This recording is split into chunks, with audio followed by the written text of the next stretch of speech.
భారతదేశం లోపల మూడవసారి మోడీ ప్రధానమంత్రి అవుతారని చెప్పి అన్ని ఎగ్జిట్ సర్వేలు చెప్తున్నాయి. గతంలో కంటే కూడా తెలంగాణ లోపల బీజేపీ ఎక్కువ స్థానాలు గెలుస్తాయని చెప్పి ఎగ్జిట్ పోల్ చెప్తున్నటువంటి నేపథ్యం లోపల ప్రస్తుతం నాకు అందుబాటు లోపల బీజేపీ ప్రధాన కార్యదర్శి బండి సంజయ్ గారు చెప్పండి, ముఖ్యంగా ఈ ఎగ్జిట్ పోల్స్ అన్నీ కూడా బీజేపీ సంబంధించినటువంటి సర్వేలే ఎగ్జిట్ పోల్ చెప్తున్నాయని చెప్పి ఇటు కాంగ్రెస్ పార్టీ ఆరోపిస్తుంది. దీన్ని ఎట్లా చూస్తారంటే?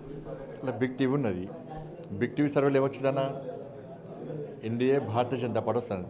Big TV Bharatiya Janata party ఛానలా కాంగ్రెస్ పార్టీ ఛానల్ కాదు కదా.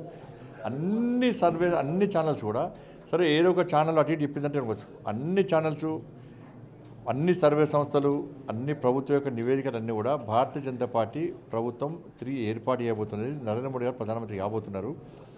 ఎన్డీఏ అధిక స్థానాలు గెలవబోతున్నది. 350కి పైగా స్థానాలు గెలవబోతుందని చెప్పి, 370 కావచ్చు, 400 కూడా పోతుందని చెప్పి అనేక సర్వే సంస్థలు చెప్తున్నాయి. కాబట్టి దీన్ని తప్పు అని చెప్పడం ఇది మంచి పద్ధతి కాదు. ఎందుకంటే సరే రాజకీయ పార్టీలు అన్నీ కూడా వాళ్ళకి అనుకూలంగా వస్తే ఓకే అంటారు, అనుకూలంగా కూడా తప్పు అంటారు. కాంగ్రెస్ పార్టీ దీని మీద ప్రశ్నించేటువంటి స్థాయికి దిగజారడం వాళ్ళ మూర్ఖత్వం.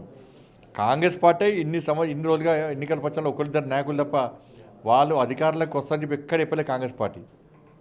ఇలా ప్రధానమంత్రి అభ్యర్థి ఎవరో చెప్పలేని స్థితిలో ఇలా కాంగ్రెస్ పార్టీ ఉన్నది.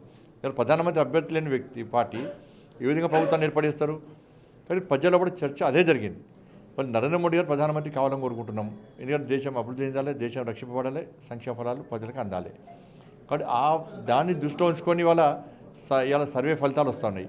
సర్వే ఫలితాలు అన్నీ కూడా ఇవాళ క్షేత్రస్థాయిలో ప్రజల యొక్క ఆలోచన తెలుసుకున్న తర్వాత, ప్రజల యొక్క నాడి తెలుసుకున్న తర్వాతనే ఫలితాలు వెడదీస్తే తప్ప ఏసులో కూర్చొని ఏసులో పరిమితమై చెప్పేటువంటి ఫలితాలు కావు.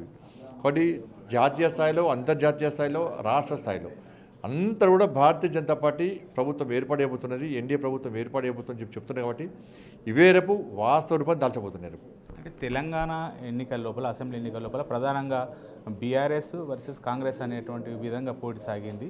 అంటే బీజేపీ ఎక్కడ కూడా ప్రభావితం చూపెట్టలేదు. ఈ ఎన్నికలకు వచ్చేసరికి మాత్రము ప్రధానంగా ఇప్పుడు రాష్ట్రంలో అధికారంలో ఉన్న కాంగ్రెస్ పార్టీ వర్సెస్ బీజేపీ అన్నది. అంటే దీనికి ఏంది అంటే మోడీ మాని అని అనుకోవచ్చు. అంటే ఇప్పుడు పోయిన శాసనసభ ఎన్నికల్లో బీఆర్ఎస్ మీద కోపంతో ప్రజలు కాంగ్రెస్ పార్టీకి ఓటేశారు.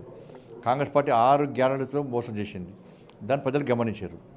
కాబట్టి ఈ ఎన్నికలో 2 రకాల గుణపాఠం చెప్పాలని చెప్పన్నారు. ఒకటేమో బీఆర్ఎస్ పార్టీ గుణపాఠం చెప్పాలి, ఇంకోటి 6 గ్యారెంటీల పేరుతో కాంగ్రెస్ పార్టీ మోసం చేసింది. కాబట్టి ఈ 2 పార్టీ గుణపాఠం చెప్పాలి. కాబట్టి ఓటేయాలి. దాంతోపాటు ఇవి దేశానికి సంబంధించిన ఎన్నికలు, దేశ ప్రధాని నిర్ణయించే ఎన్నికలు. కాబట్టి ఈ ఎన్నికల్లో ఇవి ప్రజలు తెలంగాణ రాష్ట్రంలో ఇవి ఏ ఎన్నికలు అంటే టక్కన మోడీ ఎన్నికలు అంటారు. కాబట్టి ఈ ఎన్నికల్లో నరేంద్ర మోడీ గారి ప్రభుత్వానికి ఓటేయాలి, నరేంద్ర మోడీ ప్రధానమంత్రి చేయాలని చెప్పి ఆలోచనతోని ప్రజలు ఓటేశారు. కాబట్టి ఈ ఫలితాలన్నీ కూడా రేపు కాంగ్రెస్ పార్టీకి, బీఆర్ఎస్ పార్టీకి గుణపాఠం చెప్పబోతున్నాయి. పార్లమెంట్ ఎన్నికల్లో బీజేపీ వర్సెస్ కాంగ్రెస్ జరిగిన ఎన్నికలు. బీఆర్ఎస్ పార్టీ పత్తా లేకుండా పోతుంది. ఇవాళ వాళ్ళ ఛానల్ చూసినాం, వాళ్ళ టీవీ ఛానల్ చూస్తే 11+2 ఆట, 11+2 ఆ 2 వస్తే చాలు. 11+2 బీఆర్ఎస్ పార్టీకి 11+2 వస్తుందట. అంటే అన్ని సర్వేలు కూడా బీఆర్ఎస్ పార్టీకి కనీసం 0 to 1 అని చెప్తున్నాయి కదా. అంటే అదే వాళ్ళ ఛానల్లో మాత్రం 11+2 బీజేపీకి 0-1 చూపడుతున్నారు ఆ బూత్ ఛానల్. కాబట్టి ఇవాళ చెప్పుకోవడానికి హద్దు ఉండాలి. కాబట్టి ఇలా ఈ ఎన్నికల ఫలితాల తర్వాత బీఆర్ఎస్ పార్టీ కేసీఆర్ కుటుంబం బిల్లా బిస్తా చదువుకొని మూటాములు చదువుకొని పోయే పరిస్థితి పక్కా గ్యారెంటీ. దాన్ని రెండవసారి బండి సంజయ్ గెలిస్తే కేంద్రం లోపల మంత్రి పదవి ఆశించవచ్చా? అంటే ఎట్లా ఉన్నది, మీకు ఏమన్నా ఆలోచన ఉందా? మేము మంత్రి పదవుల కోసం ఎన్నికల్లో పోటీలే. నరేంద్ర మోడీ గారిని ప్రధానమంత్రి చేయాలని చెప్పి ఒక సంకల్పంలో దానిలో మా భాగస్వామ్యం ఉండాలని చెప్పి ప్రజలు కోరుకున్నారు.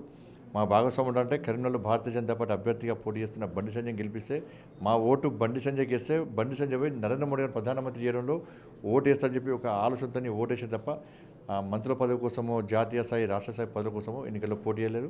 అటువంటి ఆలోచన కూడా లేదు. ఫస్ట్ నుంచి కూడా బండి సంజయ్ గెలుస్తారని చెప్పి అన్ని సర్వేలు చెప్తున్నాయి. అంటే గతంలో కంటే ఎక్కువ మెజార్టీ వచ్చే అవకాశం ఉందా? మీరు ఎంత మెజార్టీ ఎక్స్పెక్ట్ చేస్తారు? ఇప్పుడు పోయినసారి కంటే ఎక్కువ మెజార్టీ రావడం కోరుకుంటున్నాం. వస్తుందని చెప్పి నమ్మకం, విశ్వాసం మాత్రం అలా ఒకటి ఉంది. ఇది ఖచ్చితంగా ఈ ఎన్నికలు మాత్రము మోడీ వర్సెస్ మిగతా పార్టీలు అన్న విధంగా జరిగింది. గతంలో కంటే ఎక్కువ మెజార్టీతో కరీంనగర్ లోపల విజయం సాధిస్తాను అని చెప్పి బండి సంజయ్ ధీమా వ్యక్తం చేస్తున్నటువంటి పరిస్థితి కనపడుతుంది. కెమెరా పర్సన్ అంజితో శ్రీనివాస్, బిగ్ టీవీ, కరీంనగర్ నుండి. For more videos like this, subscribe Big TV channel.